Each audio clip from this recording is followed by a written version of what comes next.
Olá, minhas amigas, olá, meus amigos, bem-vindos a mais uma preleção do Centro Espírita Allan Kardec de Campinas.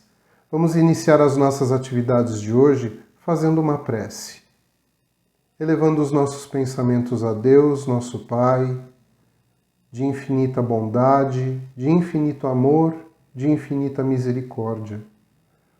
A Jesus, nosso Mestre e amigo maior, e aos bons amigos da espiritualidade, rogando a todos que nos inspirem, que nos iluminem, que nos auxiliem a ter olhos e ouvidos atentos para todos os ensinamentos que serão trazidos nesta preleção de hoje e que tenhamos também a inspiração e a sabedoria para colocar em prática cada um desses ensinamentos.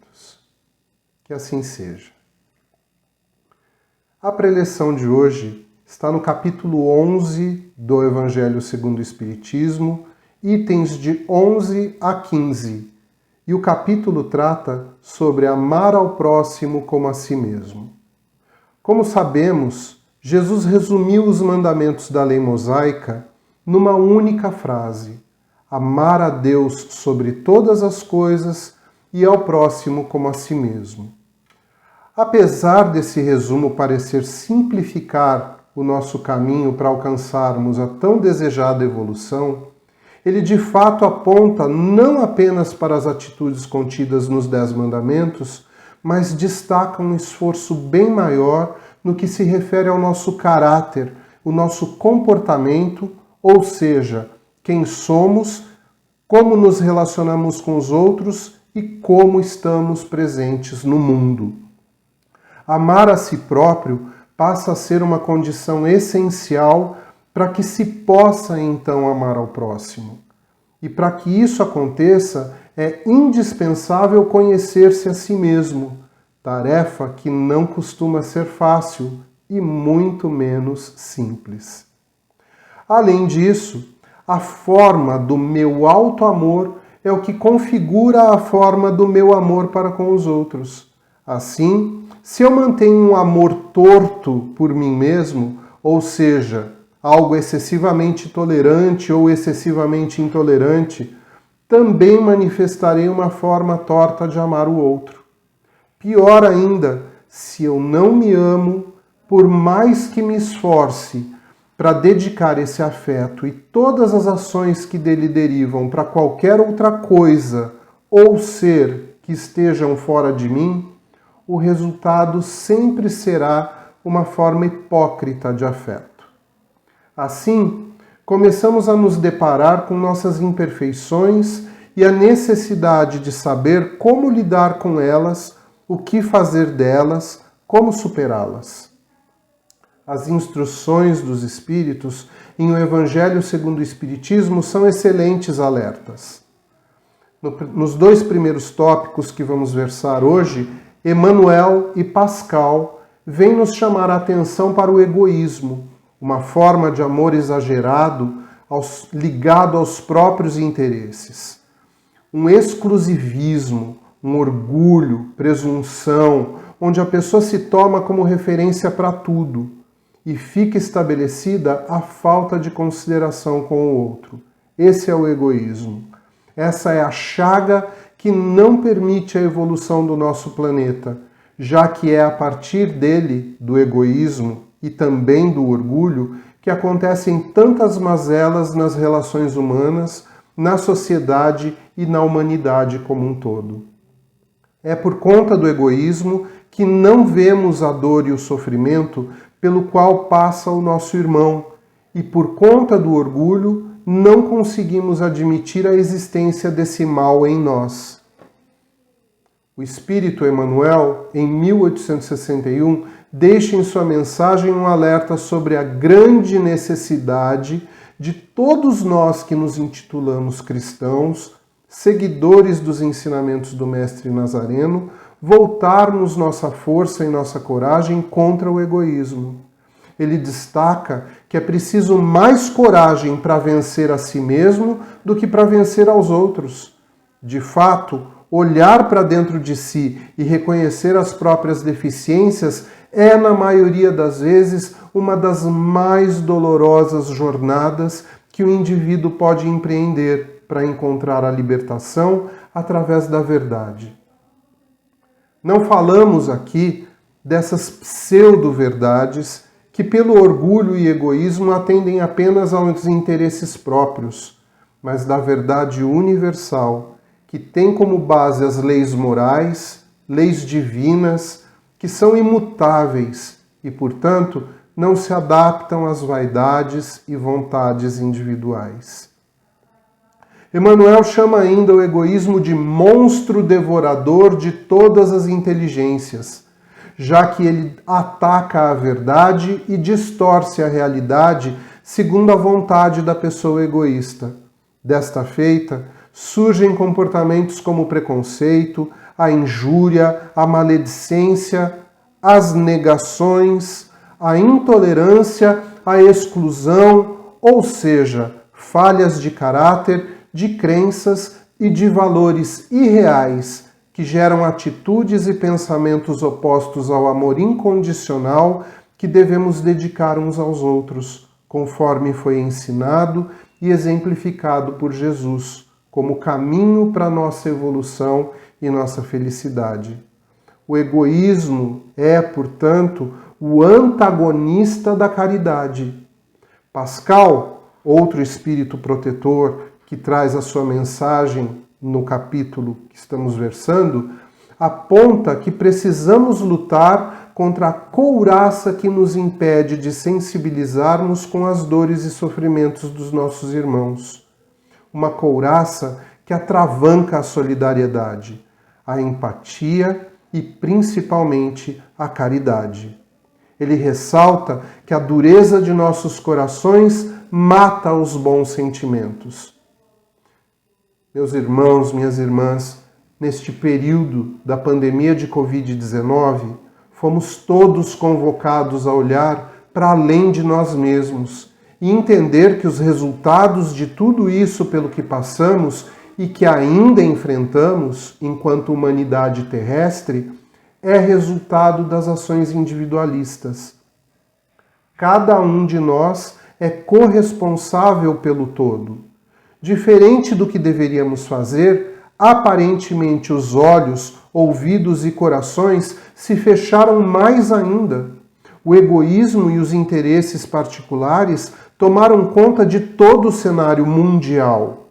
Raríssimas situações provocaram algum tipo de comoção cujo efeito durou muito pouco. E há muito tempo não víamos tantas pessoas em situação de miséria, abandono e desolação. Pascal é enfático em sua mensagem. Se a caridade reinasse na terra, o mal não teria mais predominância. Sem a caridade não haverá tranquilidade nem segurança na sociedade. Sem a caridade, o orgulho e o egoísmo abrem espaço para aqueles que se acham espertos, que querem levar vantagem, e nessa luta de interesses, alguém sempre sairá lesado. Ele recorda ainda que Jesus não repelia ninguém.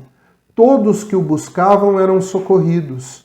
E é a esse exemplo que devemos seguir, pois o egoísmo é a negação da caridade.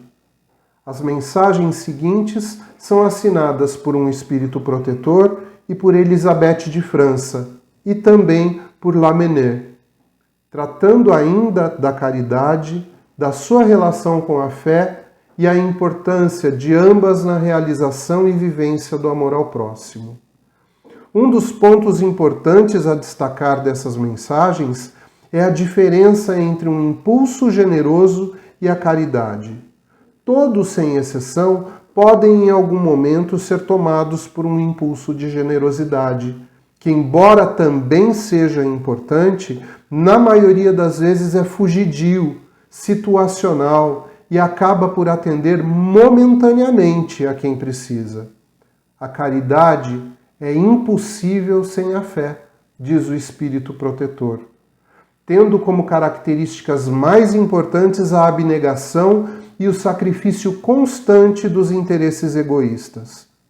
A fé é a inspiração para a coragem e perseverança, tão necessárias àqueles que escolhem o caminho da verdadeira caridade em busca da harmonia perante a diversidade. Deus nos criou a todos para sermos felizes, mas como podemos sentir felicidade diante do irmão que padece, diante do irmão que sofre? Embora saibamos que a felicidade é a nossa meta, sabemos também que a vida na Terra, ou seja, as nossas múltiplas encarnações, servem para o nosso aperfeiçoamento moral. Na experiência terrena, a felicidade está no bem que se pratica e é sustentada pela fé. Percebam, se não é a aplicação prática da máxima ensinada por Jesus. Amar a Deus sobre todas as coisas, ou seja, a fé, que nos dá sustentação, e ao próximo como a si mesmo, a própria prática da caridade. E a caridade é para todos. Deus ama indistintamente a todos os seus filhos. Jesus acolhia aos pobres, doentes, estrupiados, infelizes e criminosos, todos na mesma jornada de evolução e aprimoramento, todos com o mesmo desejo de felicidade, todos com a mesma necessidade de melhorar-se, curar-se, arrepender-se. Somos nós mesmos, todos esses indivíduos. Elizabeth de França explica que a verdadeira caridade não se resume às esmolas ou às palavras de consolo que oferecemos aqui ou ali. A verdadeira caridade é a benevolência concedida sempre ao nosso próximo, em todas as coisas, em todas as situações, e especialmente em nossas preces. Está escrito em O Evangelho segundo o Espiritismo que não devemos desejar a eliminação, o expurgo ou a morte, nem mesmo daqueles que são considerados criminosos. Jesus é o nosso modelo e jamais deixou de estender a sua mão a quem quer que fosse. Isso é o que se espera de nós, que façamos nossas preces em favor desses irmãos que se desviaram do caminho do bem, ao invés de adotar campanhas de extermínio em redes sociais. Mais do que isso, para nós espíritas, significa assumir verdadeiramente a responsabilidade perante o que preconizamos. Não preconizamos o extermínio e a morte de ninguém. Para tanto, não podemos e nem devemos julgar os outros jamais, uma vez que temos atitudes consideradas normais em nosso cotidiano e que aos olhos do Pai Criador seriam alvo de severa reprovação. Por exemplo, destruímos coisas, produzimos lixo, extinguimos seres da criação e devastamos nosso próprio planeta. Todos os dias. E escolhemos ignorar isso sob o pretexto de que todos fazem assim também. Escondemos dos nossos próprios olhos todo o mal que fazemos, sob o pretexto de que é normal. Almejamos um mundo melhor, mais fraterno, onde a paz reine entre os seres, um mundo anunciado pelos espíritos superiores. Mas é fundamental que façamos a nossa parte para que seja assim. Temos que exercitar o amor incondicional ao próximo, como a um irmão querido, filho do mesmo Pai Criador. Mas até quanto devemos fazer isso? Lamennais traz essa reflexão em sua mensagem.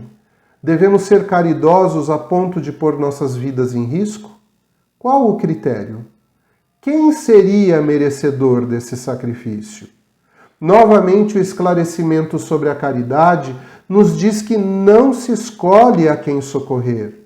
Nas palavras do amigo espiritual, o devotamento é cego. É considerado todo indivíduo merecedor da caridade, de socorro e de ajuda. Mesmo aquele que seja tratado como um inimigo, um malfeitor, um criminoso, é nosso irmão na criação e às vezes precisa viver essa experiência para modificar a sua conduta. Então, minhas amigas, meus amigos, concluímos que a voz do coração é um chamado amoroso para olharmos além de nós mesmos e enxergarmos o próximo.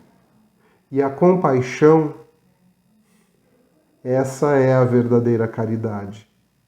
Amar ao próximo como a si mesmo é pôr em atividade, pôr em funcionamento em nossas vidas a compaixão e, por consequência, a verdadeira caridade.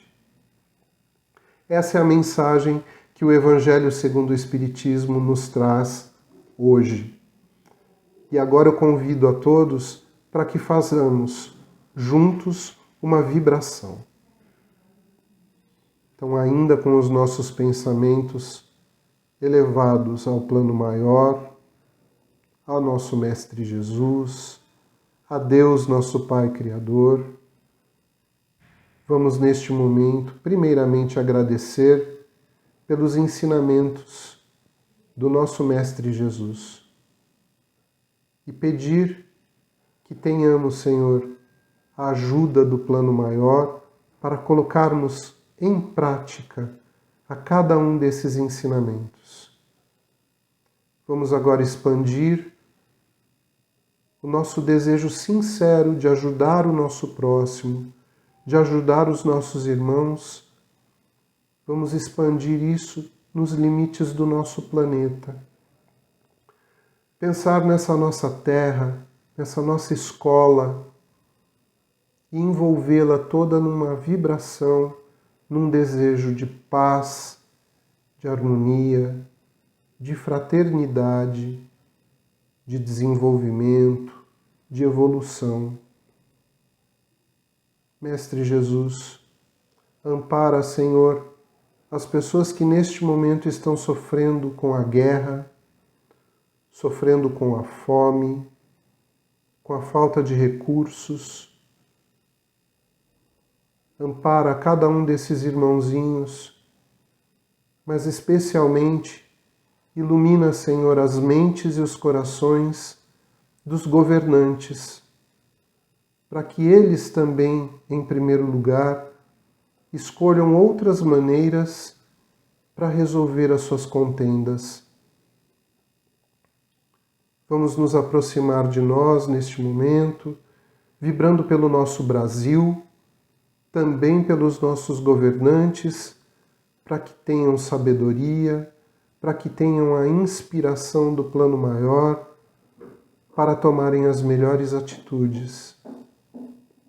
Vamos neste momento vibrar por todo o nosso povo e, em especial, por aqueles que neste momento carecem também de uma moradia, tantas pessoas nas ruas, Senhor, por aqueles que estão envolvidos com as drogas, com a criminalidade, que eles tenham mãos amigas que possam socorrê-los, ajudá-los. Pedimos por aqueles que estão nas instituições, creches, orfanatos, asilos, lares para idosos, que eles não sintam, Senhor, solidão, que neste momento recebam o nosso abraço carinhoso, amoroso e que se sintam pertencentes a esta grande família espiritual que somos. Pedimos por aqueles que estão nos hospitais, em tratamento, cuidando de sua saúde, por aqueles que estão se desligando desta existência, que todos eles tenham a melhor assistência, tanto no plano físico quanto no plano espiritual. Pedimos, Senhor, por aquelas pessoas que estão nas cadeias, que seja esta experiência uma oportunidade bendita para a modificação, para o aprendizado. E humildemente, Senhor, pedimos por esta casa, que é teto para tantos de nós no sentido espiritual, o Centro Espírita Allan Kardec, os seus departamentos, o Educandário Eurípides, Núcleo Vila Nova, o Alvorada de Cristo, no Jardim Proença, o Gustavo Marcondes, em Sousas, as creches Mãe Luísa, Lar dos 15 Irmãos ou Creche Gustavo Marcondes, e também todos os demais núcleos assistenciais que a nossa casa mantém. Que os amigos da espiritualidade estejam neste momento envolvendo a todos os trabalhadores, todos os tarefeiros, todos os frequentadores da nossa casa. E agora pedimos por nós, que tenhamos sempre, Senhor, o bom amparo, o bom conselho dos amigos da espiritualidade, que sejamos sempre cuidados com todo o carinho, para que acertemos no nosso caminho, para que acertemos os nossos passos e possamos sempre fazer o melhor de nós em favor do nosso próximo, pois amando a nós mesmos, teremos condições de amar o nosso próximo e que possamos desenvolver a caridade como uma meta, como um lema, como uma prática normal em nossas vidas. Fica conosco, Jesus, hoje e sempre. Agradeço a todas e a todos pela companhia deste momento nosso. Um grande abraço.